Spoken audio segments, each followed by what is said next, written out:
Ow.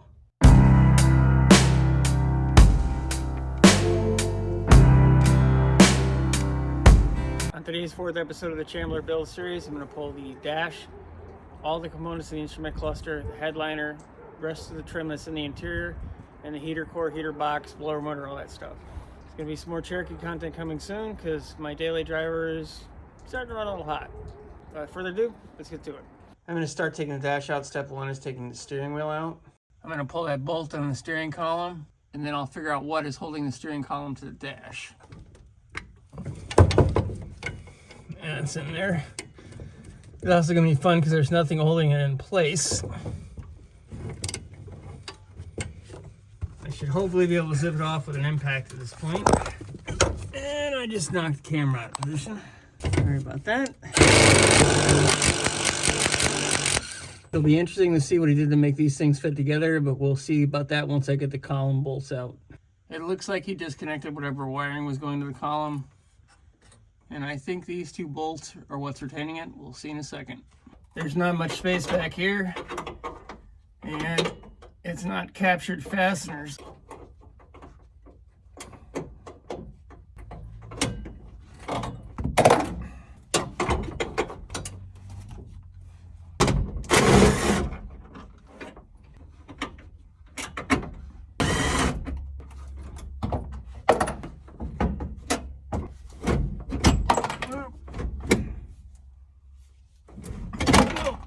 The way this thing is mounted, at least the way he's got it mounted, it has to slide back and then it'll come off the brackets.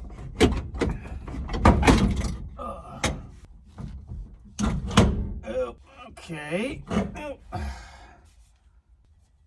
It's taking the entire shaft with it, the collapsible shaft for the Cherokee, so I'm not exactly sure what he did to mount these two together. I'm glad I have extra parts.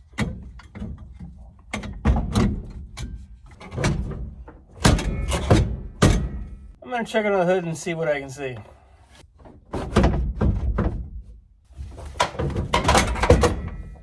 Whew. Column's out. Hey, it's like I got a halo. I'll take it under the dash to show you as much of it as I can.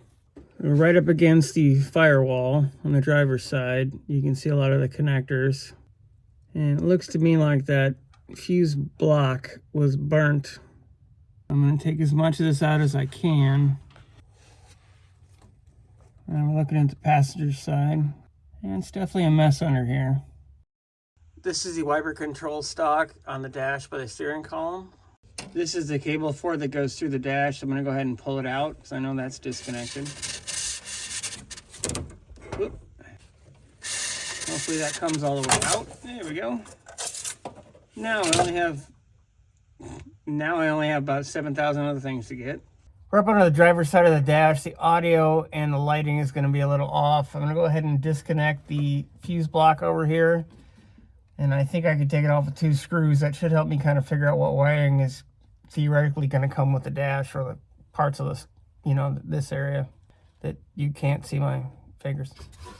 I'm pointing over here. Well, that was easy. This whole cowl area and some of these inner pieces are just an absolute mess between the rust and how he formed them. I'm definitely going to have my work cut out for me on this one.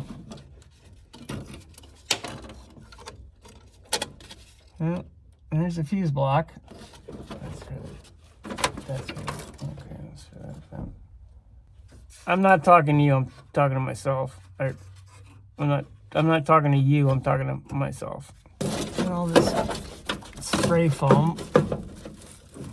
I don't know what he was thinking with that.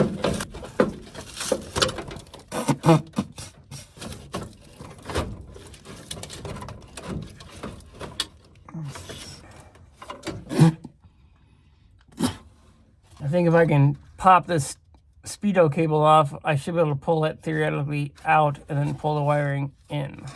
This is good. This is right above my face, so all the junk will fly right into my face. That's helpful.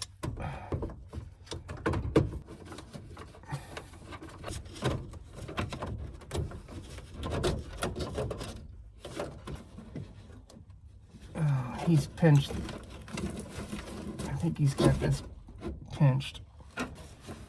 I don't know if you can see it or not, but it looks like the speedo cable is pinched underneath this piece of the firewall that he folded in. Whatever.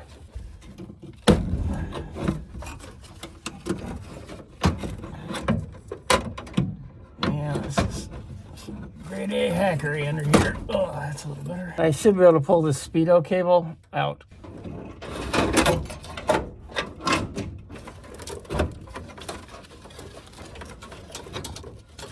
I'm going to try to stuff the harness in from the firewall.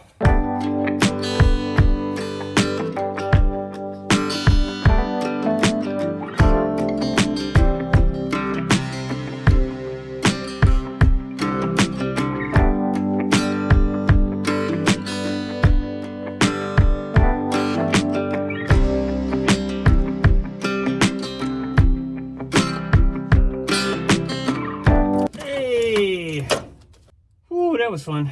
It appears the last thing going through the firewall for the dash is the cable for the heater controls.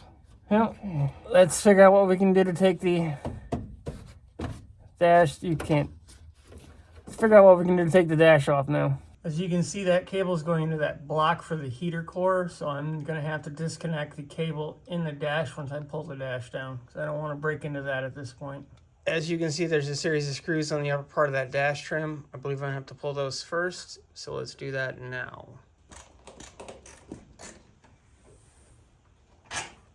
There's one long screw. I might be doing this in the wrong order, but I've never taken a dash this old apart before, so we'll see what happens. Oops.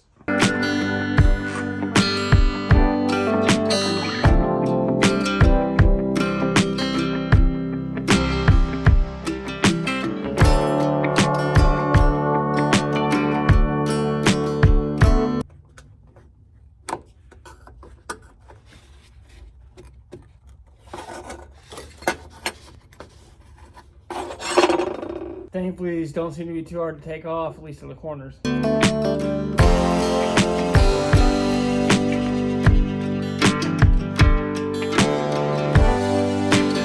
a series of screws that were hiding up underneath that trim panel, so I'll pull those. What I'm going to do first is take these screws for the trim out and take the bezel, the cluster, and all the controls out that I can.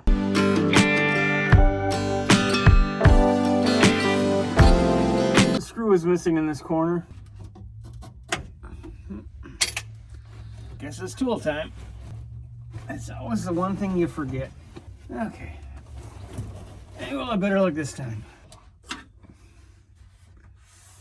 Oh, there's no more screws.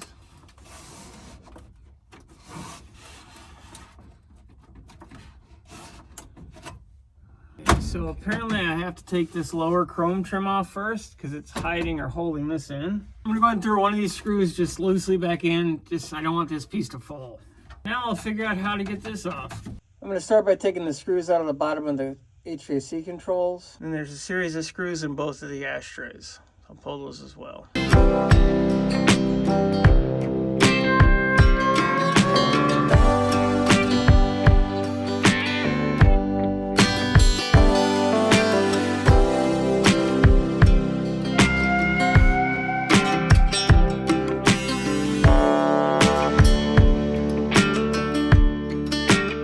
I'm not seeing anything of what I would consider a typical fastener for this trim piece, this upper piece. Well, kind of, I guess it's the middle piece.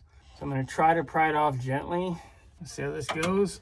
I don't want to break this, but it's got to come off. So keep nudging.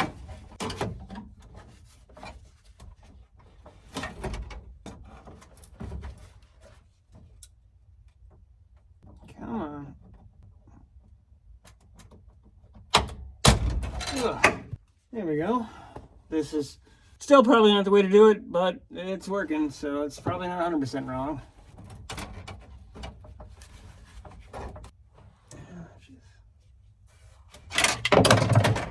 Ow.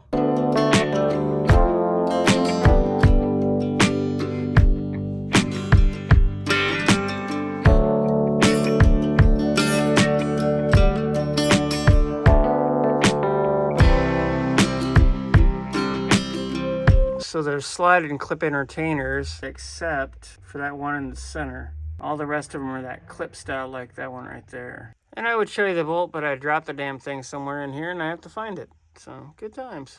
Now, theoretically, I can take this upper trim bezel off now. Or not. So I'm likely going to have to take these screws out.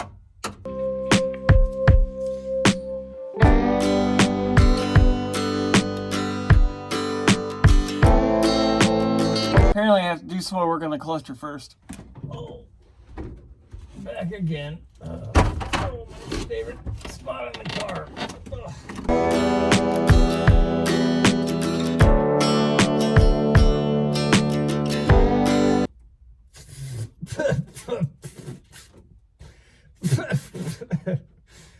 Oh, God. That's why I always wear safety glasses, kids. Now I need a mouth guard, apparently, too.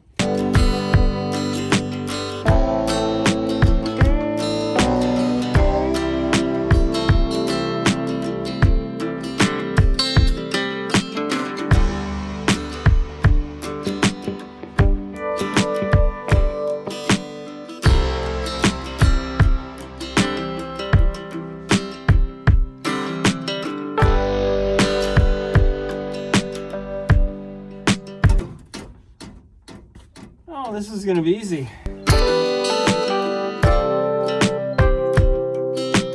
I'm pretty sure this is not exactly the right way to do this.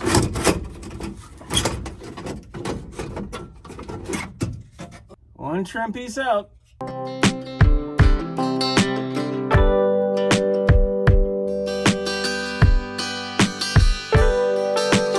Hey, the cluster's out. Mostly.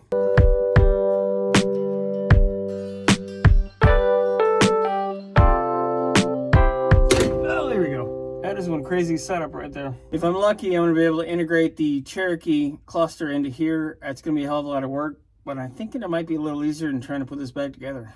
It's a crude representation, but just picture that in the dash. Looking at the back of the HVAC controller, I'm going to have to pull those clips off and pull those cables out. There's 3 of them. So I'm just going to gently pry these little clips off. And I should be able to pull these cables off. Come on, little bugger. There we go. Now I just have to do this 2 more times. So that's all 3 cables. Now I have to figure out how these clamps come off. Okay, so you just pop those off. And then you figure out where they went, and you get them back. Yep, this one's gonna be a little bit harder just in the location. 1 control assembly off with clip. Other than the series of the bolts along the top that I mentioned, this also has 2 bolts at the lower part of the dash, like the modern dashes, so hopefully I'll be able to loosen those and tilt it out. We shall see. This is the passenger side. This is the driver's side. You get these series upper dash bolts now.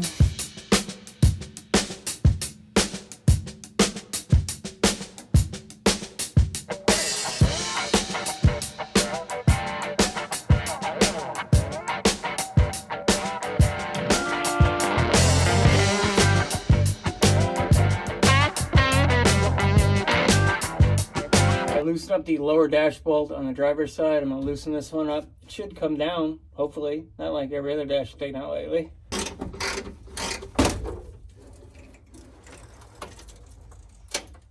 Sweet.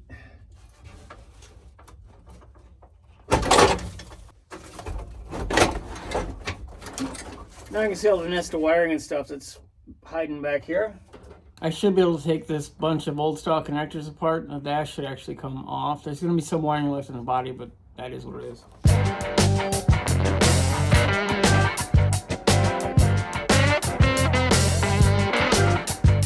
The dash is apart. I gotta see if I can carry it out of here myself. It might just have to go on the back for now.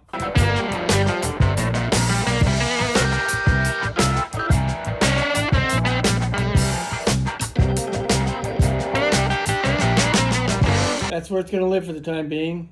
Hopefully it's not all that dark and I edit the video. This definitely gives you a better picture of what the dashboard looks like in the cowl area. Definitely going to have some stuff to fix. I believe I'm going to have to take the air box out and all the HVAC components because I need to see what else is hiding back here. I'll do my best to put it back in because I'm definitely going to want a heater you know, it'd be nice to have some airflow. I do actually plan on driving this thing as much as I can. I'm hoping that it's in good shape so I don't lose the structure when I go ahead and cut some pieces out. Hopefully I'll be able to patch things together, because there's going to be so much repair. And with my skill level, there's a limit to what I can do, or what I'm going to want to do, or hell, what I can afford to do. This looks like regular house insulation. Is this something that AMC did? Let me know. If you know, leave a comment, because this is a little crazy. Let's see what I can do to take the center air backseater down. I'm fairly sure there's no coolant going through here. We'll see what happens.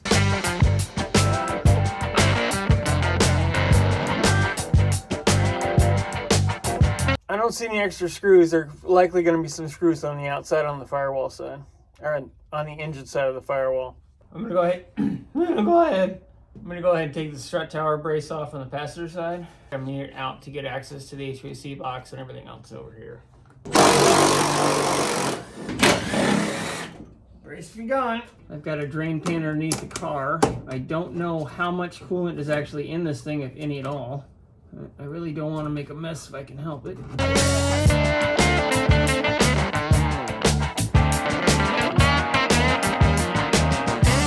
I believe this is just a control assembly, and the blend door actuator or the switching system is up here. I believe the heater core entrance is over here with the exit below it. And since I'm not 100% sure what does and doesn't have coolant, I'm going to take the hoses off as well.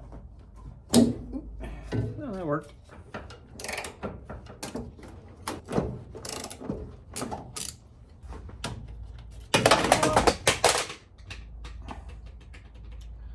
I'll be back.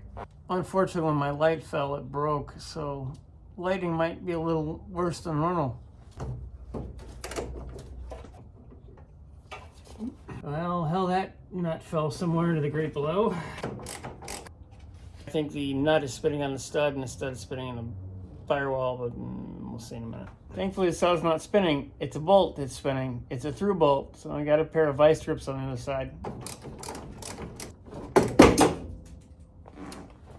Apparently that bolt came free. Nope, the vice grip just fell off.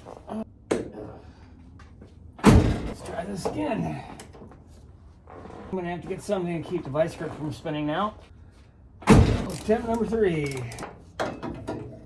We have success. This one's gonna be fun. I gotta try to locate the bolt going in through the inside of the cab where the firewall doesn't meet.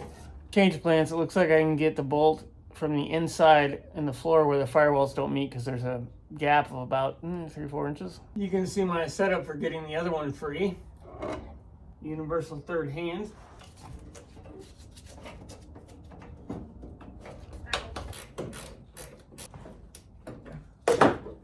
See if this little guy will even come out of here. Probably going to be sudden violent when it does. Yep, sudden violent. Good.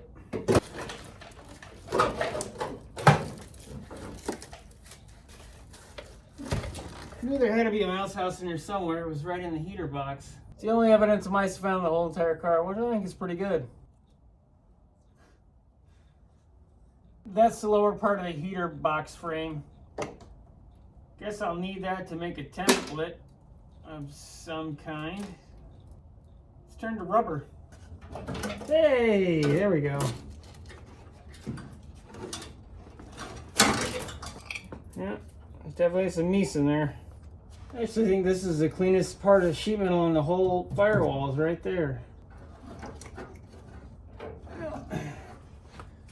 Here's part of the heater core case. That's great.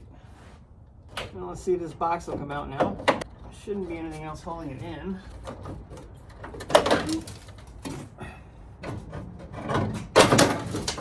Fixed it. It was just holding tight to those studs that went through the firewall that attached the outer part of the box. Yeah, you can really see just how bad this cowl panel and firewall area are. Looks like the firewall actually separated from the body right where that cable is. There's going to have to be a lot of reconstructive surgery, that is for sure. I'm looking forward to it, but it's definitely going to be a challenge. So I think my next course of action is going to be to pull this headliner. I cut a slit in it to see what's underneath it, and I'm not sure if this is backer board up against the roof or if there's a board in here, so I need to pull it out. This headliner is 10 shades of gross, and it looks like crap on top of being extremely gross, so we'll start pulling it out. I'm just gonna throw it in time lapse.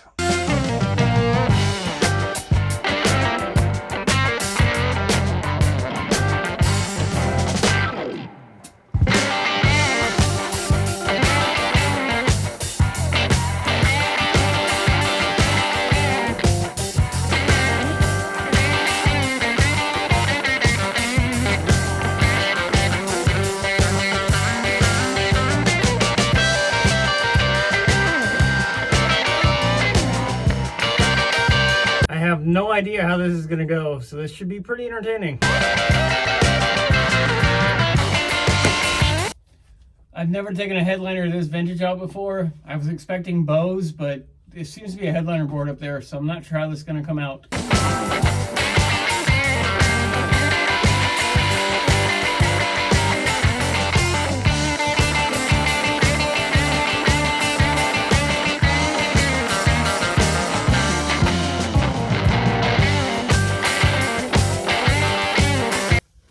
One headliner down, I have to figure out how to get it out of here.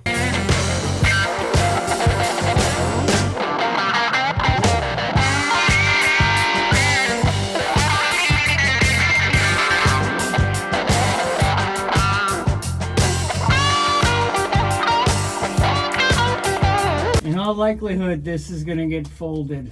I don't want to do that, but I'm kind of trapped. I'm not taking the glass out, that's for sure.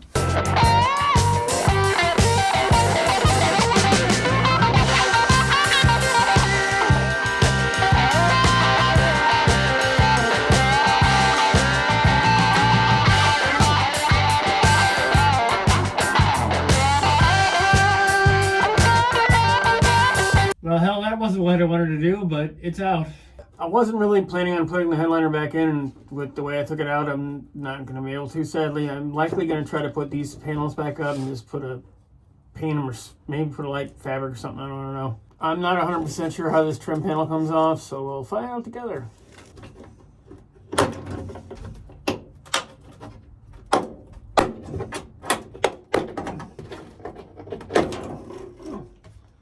Wasn't that bad. Oh, there's squeeze clips. There's a decent amount of surface rust. I'll end up cleaning it and likely coating it with something to help prevent it, and then I'll coat it with lizard skin or something up here to try to help keep down the tinny sound. Actually, it's pretty solid sounding. It's not that hollow as they normally are. Overall, the roof area is in pretty darn good shape, all things considered, with some of the rest of the shape of the body. I'm going to go ahead and take all the electrical components off the dash, and then I can put the dash aside for the time being. I don't think I'll end up using a lot of this, but I'll have to reuse some of it, so we'll see how it goes.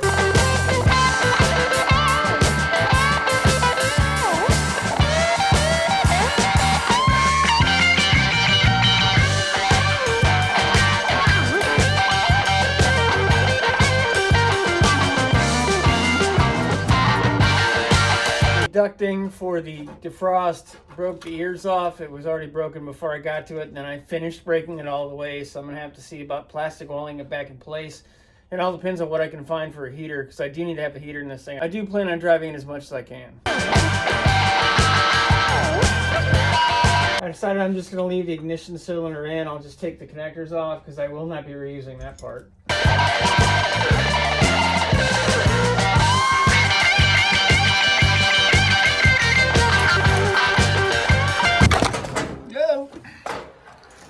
Didn't plan on bringing you with me, but apparently I did.